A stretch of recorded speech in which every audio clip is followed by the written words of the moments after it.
A soiled dove was tied and left for dead to hide a secret. But a lone lawman came. The gilded main hall of the Silver Lily was a beautiful lie, a place reeking of deceit, whispered secrets, and fragile hope. The scent of expensive French perfume couldn't mask the underlying tang of fear. Rose Pearl Donovan moved through the throng of wealthy patrons, her smile a perfect polished mask. She paused near a lone man at the bar, Officer Callahan, his face a study in neutrality. As she collected an empty glass, her fingers brushed his, a small folded note passing between them with practiced ease. Her last gamble. It was an act of quiet, breathtaking defiance, a secret war waged in a room full of powerful enemies. But from the balcony above, nothing escaped the hawk-like gaze of Sterling, the man who owned the Lily, and everyone in it. He saw the subtle exchange, the flicker of connection that lasted a second too long. A slow, cold smile touched his lips. He leaned toward his hired gun. "The Pearl seems to have found a new admirer," he whispered, his voice smooth as poison. "Find out who he is, and then bring the girl to me." The Silver Lily was a beautiful lie. It was a gilded cage, its bars wrapped in velvet, and its sorrow drowned out by the tinny, relentless cheer of a player piano. The air was a thick perfume of expensive French soap-stale cigar smoke and the metallic tang of secrets. Wealthy men with soft hands and hard eyes moved through the opulent main hall, their laughter a brittle sound against the silk-draped walls. They were the owners of the cattle ranches, the silver mines, the railroads. They were the architects of the West, and this was their private cathedral, a place where their ugliest appetites were sanctified by coin. And Rose Pearl Donovan was their most prized sacrament. She moved through the throng, a vision in borrowed satin, her smile a perfect polished mask that never reached her eyes. They called her Pearl because she was luminous rare and had a luster that seemed to defy the grime of her profession. What they didn't see was the hardness of the pearl, the grit at its core formed under immense, crushing pressure. She collected an empty glass from a senator's table, her movements fluid and graceful, her mind a razor-sharp ledger of observations. She noted which men spoke in whispers, which men drank too much, and which men, like the financier Sterling, watched everything with the unblinking gaze of a hawk. Her true performance began after midnight. She slipped out the scullery door into the cold, damp air of the back alley. The piano music faded, replaced by the sound of her own heartbeat. He was waiting for her in the shadows of the livery stable, a lone figure whose stillness was a comfort, not a threat. Officer Callahan. Rose. He breathed, his voice a low rumble that was hers alone. He didn't use her trade name, he never did. He reached out his hand, gently cupping her cheek, his thumb stroking away the tension in her jaw. His touch was the only real thing in her life. Anything he asked, his eyes, clear and honest, searching hers. "Sterling is nervous," she whispered, her body leaning into his warmth. "He's been in his office all evening. He had a meeting with a man from the Union Pacific. They weren't talking about railways." She pressed a small folded note into his hand. It contained the names and times she'd overheard. "They're bringing in a new shipment next week. From the east. They called them doves for a new cage." Callahan's jaw tightened, his hand closing around the note. He was a good man trapped in a corrupt town, his badge a symbol of a law that served only the powerful. He was hamstrung by his superiors, who were all in the Sterling's pocket.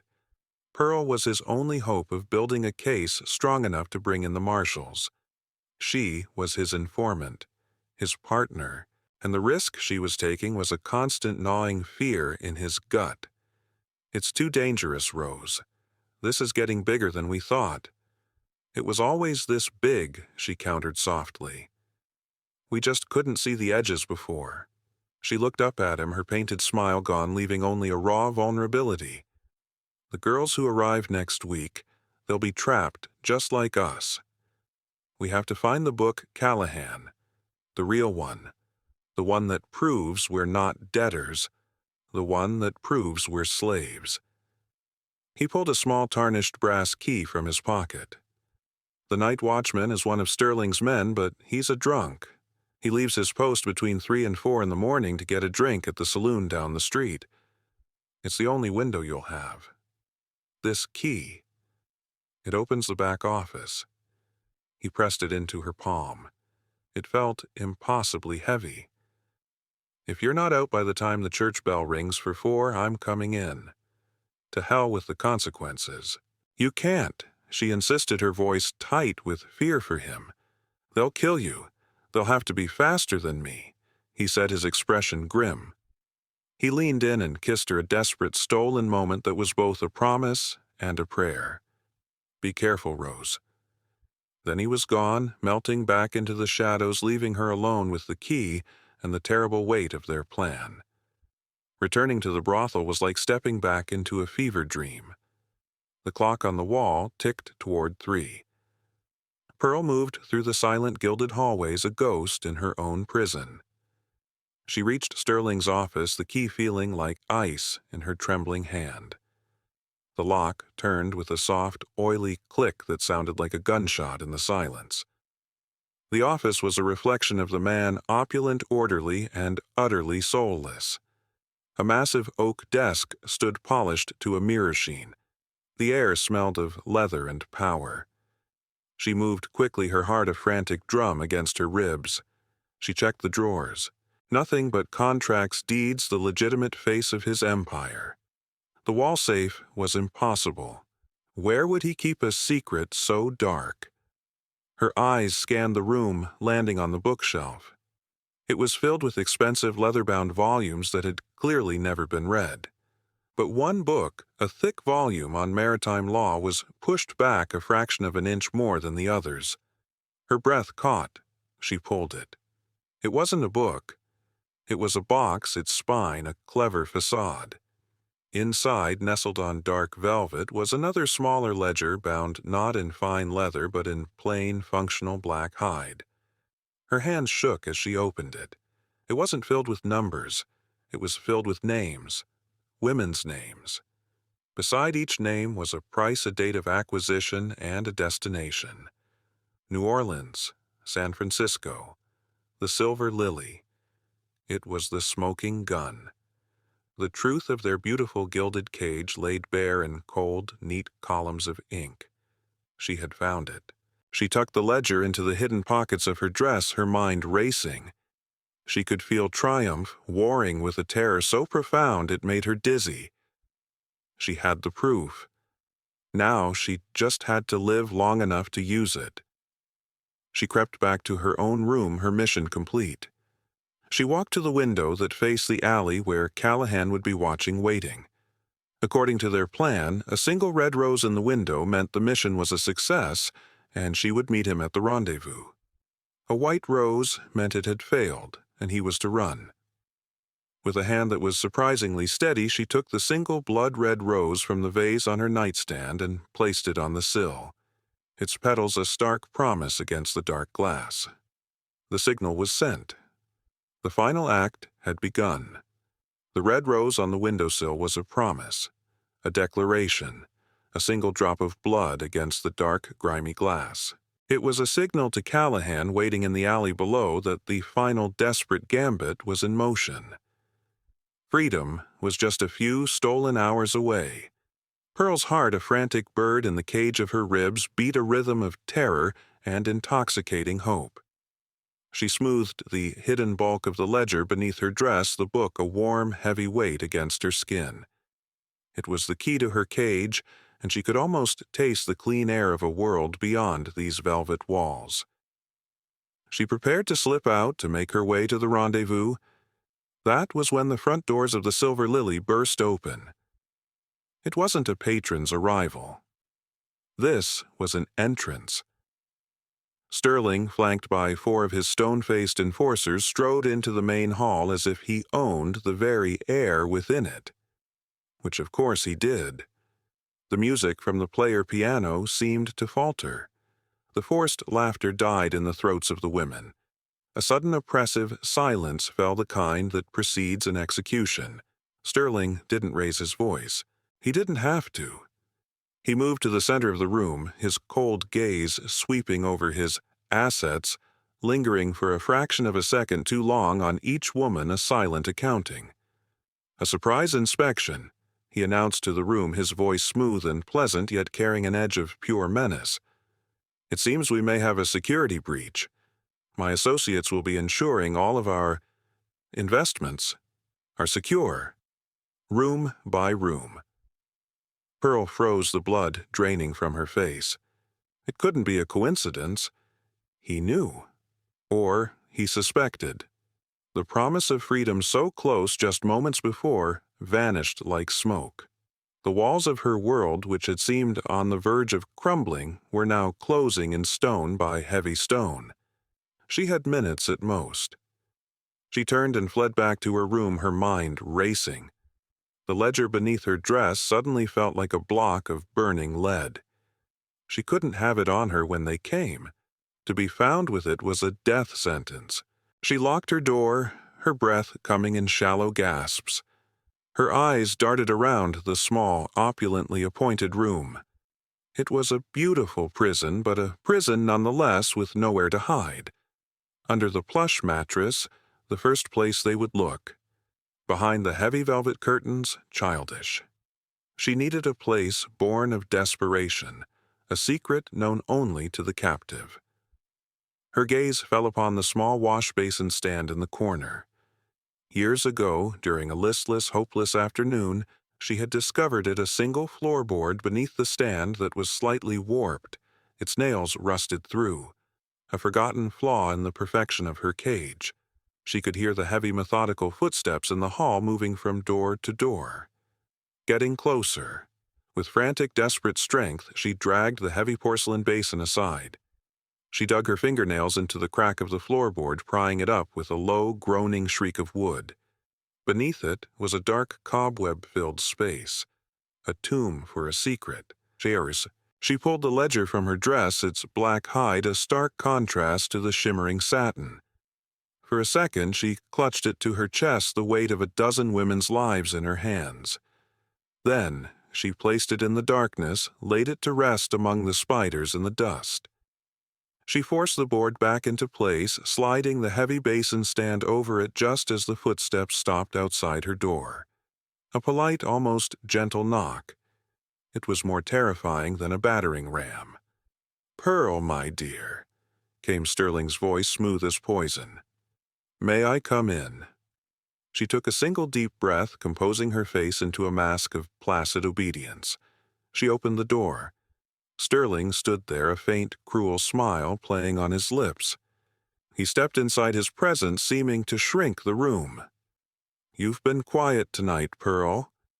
Contemplative, his eyes roamed the room, missing nothing, probing every shadow. "Just tired, Mr. Sterling." She said, her voice a soft murmur. His gaze fell upon the rose on her windowsill. He walked over and picked it up, twirling it between his fingers. A gift from an admirer. He asked, his eyes locking with hers, searching for the lie. "A foolish romantic," she replied, her heart pounding. "He means nothing." "Of course," Sterling purred, though his eyes told her he didn't believe a word. He held the rose to his nose, inhaling its scent before casually crushing its petals in his fist, letting the bruised red fragments fall to the floor. Romance is a dangerous distraction in our line of work. It encourages divided loyalties. He dropped the mangled stem and turned his inspection seemingly complete. "See that you get your rest." He left. Pearl leaned against the door, her legs threatening to give way. She had survived. The secret was safe. But as she listened, she did not hear his footsteps retreat down the hall. She heard them stop at the next door. Annalise's room. A new girl, young and terrified, with eyes that still held a naive belief in the possibility of escape. Pearl heard the door open, Sterling's voice a low murmur. Then Annalise's soft, pleading sobs followed by a sharp, muffled cry. A cold dread, worse than before, washed over Pearl. She knew what this was. He hadn't found the proof, so he was hunting for the weak link. A few minutes later, which felt like an eternity, she saw Annalise being led down the hall by two of Sterling's men. Her face was a mess of tears and terror, her eyes wide with the shame of a soul that had just been broken. She wouldn't meet Pearl's gaze. She didn't have to. Pearl knew. The heavy footsteps returned. They stopped once again directly outside her door. A perfect, final silence descended. Then the soft, polite knock. "Pearl." Sterling's voice cut through the wood, cold and clear as glass. "I believe we have some unfinished business to discuss. Open the door." The knock on the door was a death knell. Soft, polite, final. For a single fleeting heartbeat, Pearl considered not answering. She could stay in her room, a locked cage within a larger one, and wait for the inevitable splintering of wood. But that was not her way. She had made her choice the moment she placed the rose on the sill. She would not hide. She would not cower. She would meet her fate on her feet. She smoothed the front of her satin dress, the ledger hidden beneath a cool weight against her ribs. She took one deep centering breath and opened the door. Sterling stood there flanked by his two enforcers. He was smiling, a thin, predatory curve of his lips. "Pearl, my dear." He said, his voice a silken murmur. "I was hoping we might have a word, in a more private setting." He gestured down the hall. He did not wait for a reply. He simply turned, expecting her to follow. His men fell into step behind her, a silent, menacing escort. They walked through hallways she had never seen, parts of the Silver Lily reserved for its true master. The gaudy velvet and gold of the public areas gave way to dark, polished mahogany and cold marble. It felt less like a brothel and more like a mausoleum. Sterling's private suite was vast and opulent, dominated by a massive four-poster bed and a wall of windows that overlooked the entire sleeping town. It was the room of a king surveying his conquered territory. He glided to a mahogany bar and poured 2 glasses of brandy, the amber liquid catching the lamplight like captured fire. He offered one to her. She did not take it. His smile didn't falter. He placed the glass on a small table beside a plush armchair. "As you wish," he said, taking a sip from his own. "Let us not waste time with pleasantries, shall we? You are far too intelligent for that." He settled into a large leather chair, the picture of relaxed power. "You have something that belongs to me, Pearl." "I have nothing that is yours," she replied, her voice steady though her heart was a frantic drum. "Don't you?" he mused. "A book, a rather boring book full of names and numbers, but its contents are sensitive. And you have it." Annalise was quite clear on that point after some persuasion. He swirled the brandy in his glass, his eyes never leaving her face. "I'm not an unreasonable man. In fact, I'm in a generous mood. I find myself faced with a choice. I can eliminate a threat, or I can acquire a new, very valuable partner." He leaned forward, his voice dropping to an intimate, conspiratorial whisper. "You and I, Pearl, we are not like them. Not like the sad, desperate cattle downstairs. We see the world for what it is, a game of power, a ladder. You have, through sheer audacity, found a rung far above your station. The question is, are you smart enough to hold on to it?" He let the question hang in the air, thick and heavy with temptation. "Give me the book," he continued. "Tell me the name of the lawman you've been whispering to in the dark. In return, I will give you a new life, a real one. I will give you enough money to be a queen in San Francisco. A new name, a new past. No one would ever know you came from a place like this." He smiled. "Or if you prefer, you can stay. Not as a girl, but as the true mistress of this house, my equal, my partner." The offer was breathtaking in its arrogance. He wasn't just offering her a bribe, he was offering her a version of himself, a place at the devil's table. And for a terrible, treacherous moment she felt the pull of it. The thought of freedom, real freedom, was a current so strong it threatened to sweep her away. No more smiling at men she despised. No more fear. No more cage. She thought of the girls downstairs. She thought of Annalise's broken sobs. She thought of Callahan, a lone good man risking everything for a law that wouldn't protect him. She saw the two paths laid out before her. One was escape. The other was justice. She looked Sterling dead in the eye, the last of her fear burning away, leaving only a cold, clear certainty. "The difference between you and I, Sterling," she said, her voice quiet but sharp as a shard of glass, "is that you see people as rungs on your ladder. I see them as people. The freedom you're offering is just a bigger cage with gilded bars. I am not for sale." The silence that followed was absolute. Sterling's smile vanished, his face slowly hardening into a mask of disbelief, then pure, undiluted rage. The quiet dignity of her refusal was a greater insult than any scream could ever be. He had offered her the world, and she had spat on it. With a sudden roar, he swept his arm across the table, sending the delicate brandy glasses smashing against the far wall. "You foolish, sentimental whore," he bellowed, his civility shattering into 1,000 pieces. "You choose the gutter over a throne. You choose to die for them." He advanced on her, his eyes blazing with a terrible cold fire. "You want to know the price of truth, girl. You are about to pay it." He stopped just before her, his voice dropping back to a chilling, venomous whisper.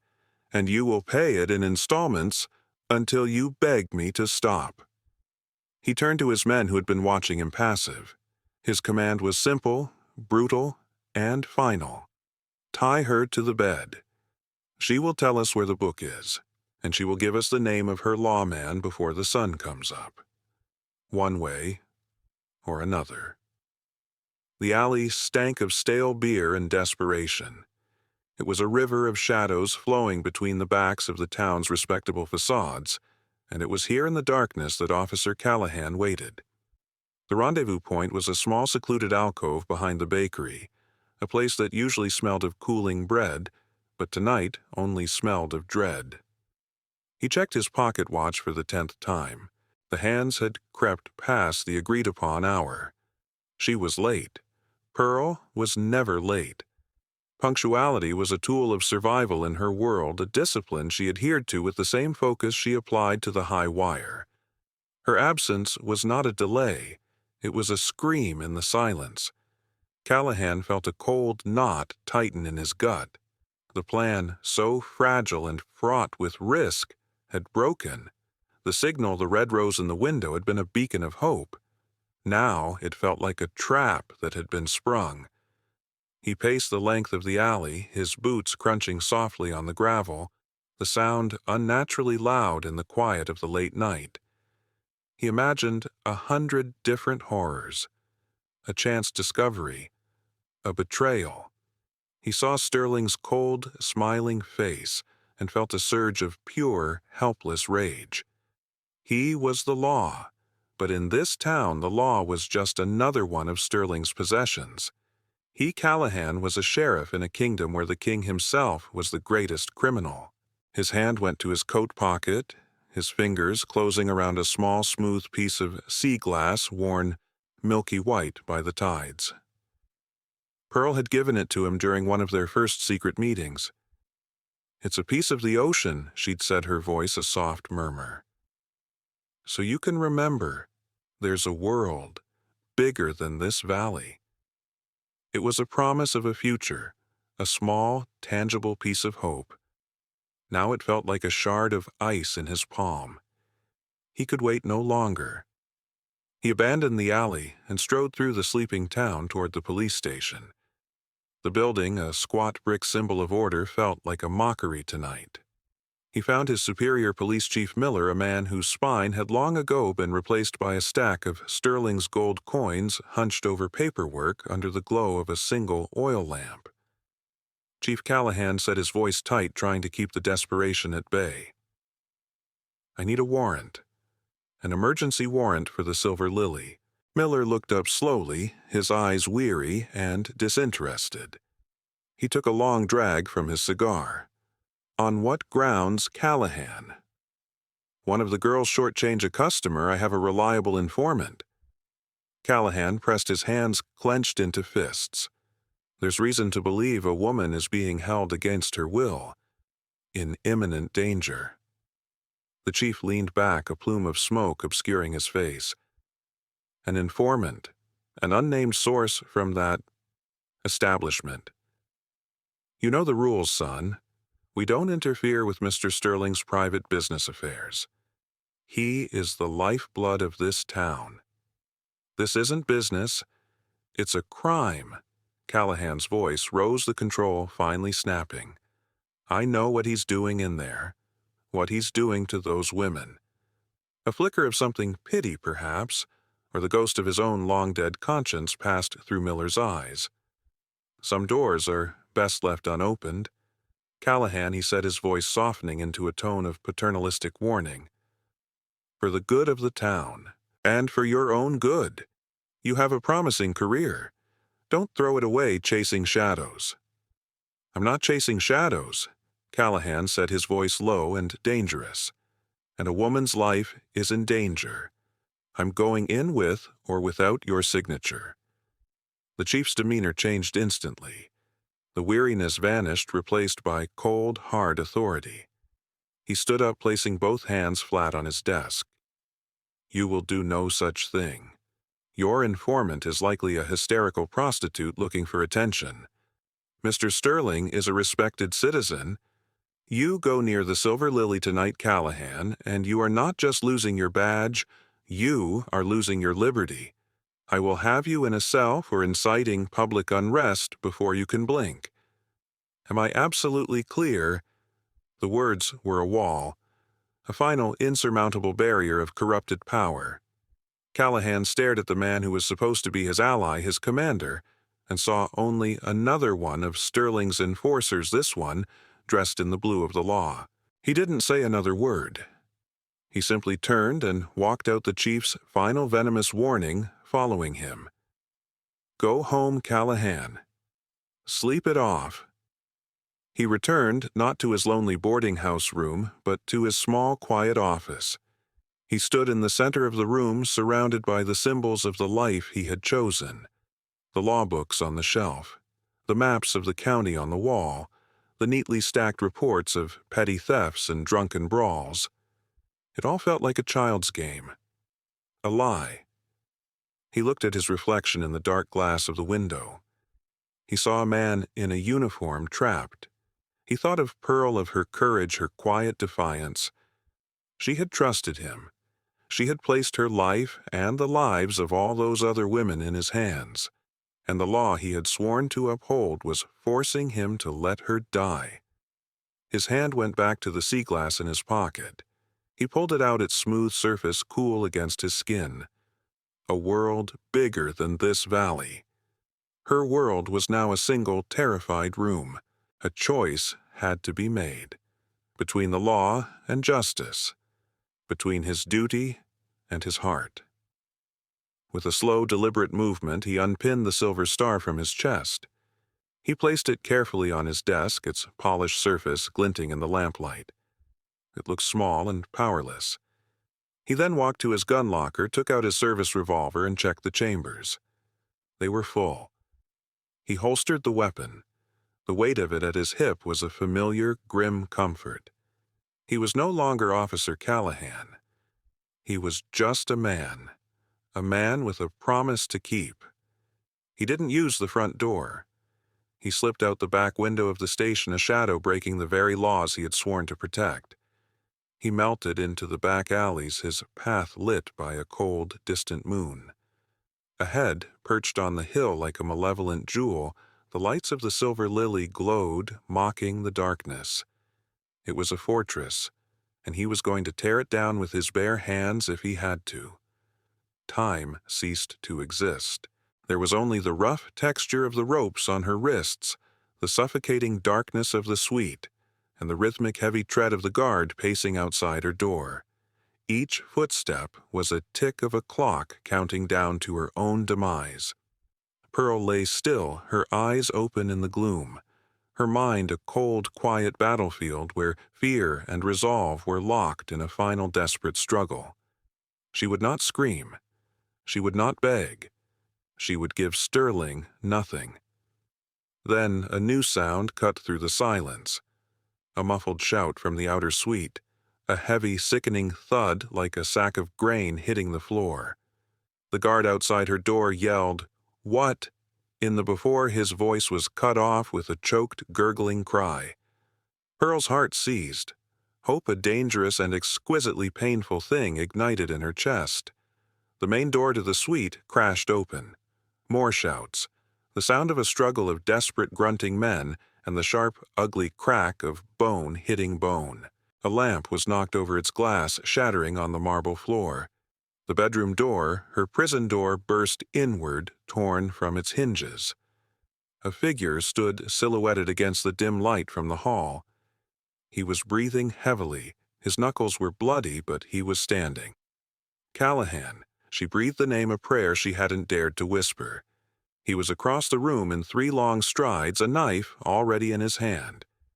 He wasn't a police officer now. He was a force of nature, his face a grim mask of fury. He sliced through the thick ropes on her wrists with 2 swift, savage motions. "Rose!" He rasped his hand, grabbing hers, his touch grounding her. "Are you hurt?" "No," she said, her voice hoarse as she scrambled from the bed, rubbing the circulation back into her wrists. The relief was so profound it was dizzying. But they had no time. The sounds of shouting were growing louder from downstairs. The ledger, under the wash basin. He didn't question her. While she kept watch at the broken door, he dragged the heavy basin stand aside and pried up the loose floorboard. He reached into the darkness and pulled out the black book. Their key, their truth, their death warrant. "We can't go back the way I came," he said, tucking the ledger inside his coat. "The whole house is awake. There's another way," she said, her mind now, clear and sharp, taking command. "The service stairs, at the end of the hall. They lead to the kitchens."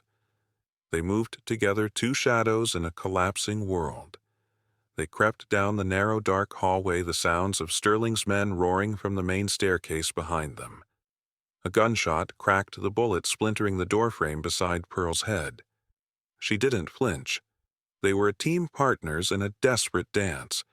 He would take the lead, his revolver held ready, while she guided them through the secret geography of her prison. They burst into the kitchens. The air was thick with the smell of stale food and fear. A few terrified kitchen hands screamed and dove for cover. Callahan didn't slow. He led them through the steamy, chaotic room to the heavy scullery door that led to the back alley. He threw his shoulder against it. The lock groaned, then splintered. Cold night air hit them like a physical blow. For a glorious, breathtaking second, they were free. They stood in the filthy alley, the sounds of the brothel behind them, the promise of the open city before them. But the promise was a lie. A whistle pierced the night from the street. A voice roared, there in the alley, "Don't let them escape." They were not free. They were just in a bigger cage. The hunt had begun. Days of running. Days of looking over their shoulders, the memory of Sterling's enraged shouts a constant echo in their ears. They had bled and fought their way out of that town, melting into the vast, indifferent wilderness of the territories. Now, in the hollowed-out shell of an abandoned mission, they finally found a moment's peace. The ghosts of old prayers were their only companions. By the light of a small crackling fire, the ledger lay open between them. It was heavier than gold, more dangerous than a loaded gun. The names inside were a constellation of power, a map of the rot that festered at the heart of the West. judges, senators, railroad barons. Sterling was not the king. He was merely a knight in a much larger, darker game. They had not stolen a secret. They had stolen a map to the abyss. As the first pale fingers of dawn stretched across the horizon, they stood at a crossroads where two dusty tracks diverged. The air was cold and clean. Callahan looked east toward the distant promise of cities and civilization. "We take it to the federal marshals in Denver," he said, his voice raw with a weary, desperate hope. He still had to believe in the rule of law. "We use their power to burn the whole rotten system to the ground. It's the only way, Rose, the right way." Pearl looked at him, her love for this good, honorable man a painful ache in her chest. Then she looked west toward the endless untamed plains where the only law was the one you made for yourself. "The law," she said, her voice a soft, bitter whisper. "The law is a weapon they use against us, Callahan. It's their law, their game. We'd be dead before we ever saw a courtroom." She gently touched the black leather of the ledger. "This book, this is a different kind of weapon now. It gives us leverage, the power to free the others ourselves, one by one, to make them pay not with trials, but with their own fortunes." He saw the truth of her world in her eyes, a truth so different from the one he had sworn to uphold. He saw not a cynic, but a survivor who had learned to forge her own justice. He looked from one path to the other, from the world as it should be to the world as it was. "So what's it to be, Rose?" he asked, his voice quiet, the question holding the weight of their entire future. "The law, or our own?" The rising sun caught the fire in her hair. She looked down the long, uncertain road to the west, then back at the man who had risked everything for her. A choice, a new beginning born from blood and ash. Her lips parted, ready to speak the words that would define the rest of their lives. And so from the ashes of the silver lily, a new legend is born, not of a victim, but of two partners holding a secret that could burn the entire West down. If you were Pearl standing at that crossroads, which path would you choose, the risky path of the law or your own brand of justice in the shadows? If Pearl and Callahan's breathtaking escape made your heart pound, smash that like button and let me know your choice in the comments. But not every woman who comes to the West is looking for a fight. Next week, we journey to the story of The Town's Bride, where a woman is bought to be a miner's wife. But instead of choosing a husband, she decides to take over the entire town. You won't want to miss the story of a woman who turned an arranged marriage into an empire. Subscribe and ring that notification bell now, because in the West, the strongest women don't wait for destiny, they create it.